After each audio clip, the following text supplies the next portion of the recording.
The Queen Charlotte is a long track, but it's an easy track. The walking is very easy. You kind of follow the dragon's back of a ridge. That you've got Marlbourough Sound on this side, and you've got Queen Charlotte Sound on this side, and you walk the spine of the ridge for 80 kilometers. Just imagine how much fun that is. Some of the unique characteristics of this track are, this is real Captain Cook historical place. I mean, Captain Cook spent more time at Ship Cove, that's the beginning of the track, than any place else in the world.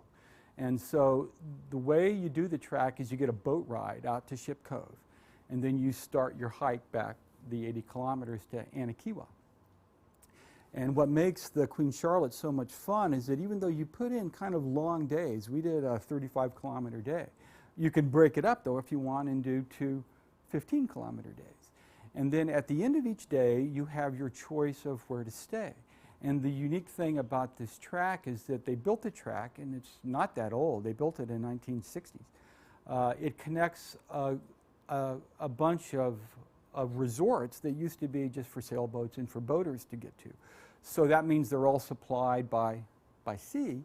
So they have good food, good wine, comfortable lodgings. It's not like staying in a hut at all. In fact, you can get to any number of these places along the way. Punga Cove was one of my favorites. And you can have a fine dinner, really good selection of wine, stay in a comfortable cabin, your own cabin with a balcony. This is very unusual for hiking.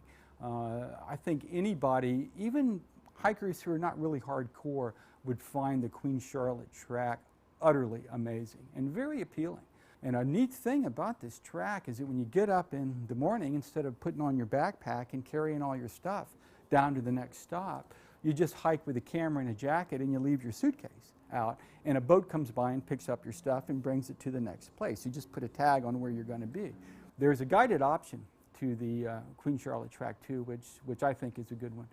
You get a guide who goes along with you and explains what you're seeing, explains some of the history. The Queen Charlotte track is really unique, and everyone who does it comes back talking about how much fun it is.